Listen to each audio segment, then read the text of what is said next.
Sebelumnya dengan Bapak siapa, Pak? Handri, Bapak ini kelahiran tahun berapa ya, Pak? lahir tahun 1969. Oke, Pak. Jadi, menurut Bapak, pada masa Orde Lama, Orde Baru, dan masa reformasi sekarang, menurut Bapak apa yang menjadi ciri khas pada zaman tersebut? Pelanggaran etis apa saja yang terjadi pada zaman-zaman tersebut, Pak? Boleh dijelaskan, Pak? Zaman Orde Lama itu dipimpin oleh presidennya Insinyur Soekarno. Pada zaman itu Soekarno berusaha menyatukan kaum nasionalis, kaum komunis, dan agama yang lebih dikenal dengan Nasakom. Tapi waktu itu tokoh-tokoh Islam dan ormas-ormas Islam waktu itu sangat menentang sekali karena dia tidak setuju komunis tumbuh di Indonesia, dan karena banyaknya kritikan-kritikan dan penentang-penentang dari partai-partai Islam dan tokoh-tokoh Islam pada waktu itu, banyak tokoh-tokoh Islam yang dipenjara. Seperti Hamka, Natsir, dan lain-lainnya. Puncaknya pada zaman Orde Lama itu terjadi peristiwa G30 SPKI, terbunuhnya 7 jenderal yang lebih kita kenal dengan pahlawan revolusi itu. Karena kemudian peristiwa G30 SPK itu menjadi suatu keruntuhan lah di keruntuhan zaman Orde Lama, karena banyaknya demo-demo di seluruh Nusantara untuk mengubarkan PKI. Dan akhirnya terbitlah surat perintah 11 Maret yang ditujukan ke Soeharto untuk membubarkan PKI. Kemudian di peristiwa itu akhirnya Soekarno mundur dan digantikan oleh Soeharto sebagai pejabat presiden, dan akhirnya Soeharto disetujui menjadi Presiden Republik Indonesia. Setelah Soeharto menjadi presiden, maka itulah petanda yang lebih disebut dengan masa Orde Baru. Pada masa Orde Baru, Soeharto lebih menekankan pembangunan dan keamanan. Jadi pada masa itu pembangunan di seluruh Indonesia sangat masif sekali, dan kita lebih terkenal dengan repelitanya, rencana pembangunan 5 tahun. Di zaman Soeharto atau masa Orde Baru itu keamanan sangat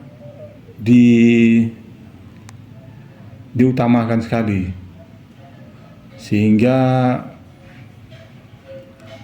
pada waktu itu majalah-majalah atau koran-koran yang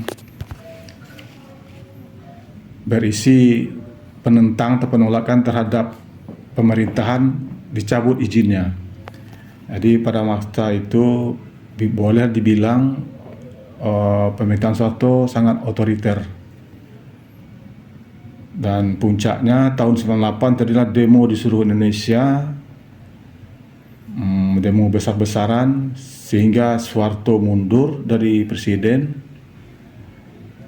Mundurnya Soeharto berarti berakhirlah masa Orde Baru, waktu itu menjadi masa reformasi. Di masa reformasi itulah dipilih presiden yang pertama, yaitu Abdurrahman Wahid atau lebih dikenal dengan Gus Dur. Beberapa tahun kemudian Gus Dur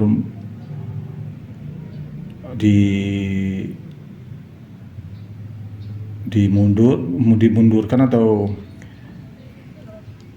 apa namanya ya, mundur dari jabatannya atau diberhentikan oleh MPR dan diangkat Megawati menjadi presiden. Di masa reformasi ya dapatlah kita rasakan sekarang ini ya jeleknya ya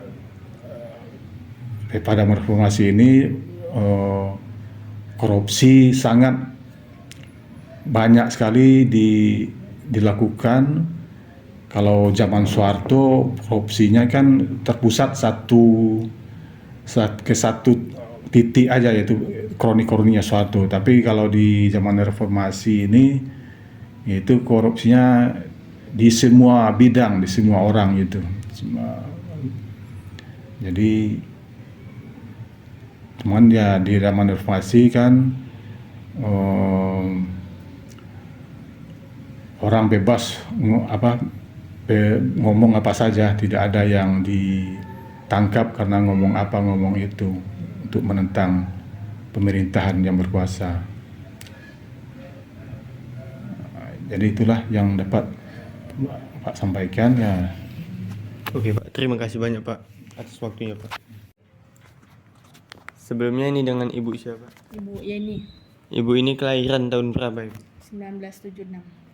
Jadi saya ingin bertanya nih Bu, kalau menurut Ibu, apakah seseorang bisa diangkat menjadi presiden seumur hidup seperti Soekarno yang sempat dinobatkan menjadi presiden seumur hidup? Coba Ibu jelaskan Bu. Ya, saya nggak setuju kalau presiden itu diangkat seumur hidup karena menurut saya bertentangan dengan Pancasila. Oke Bu, saya ingin bertanya lagi nih Bu.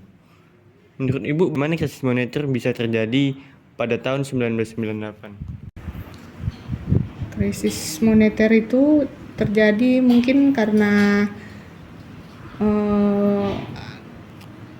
banyaknya hutang-hutang negara yang tidak bisa terselesaikan oleh pemerintahan kita, terus nilai mata uang rupiah anjlok.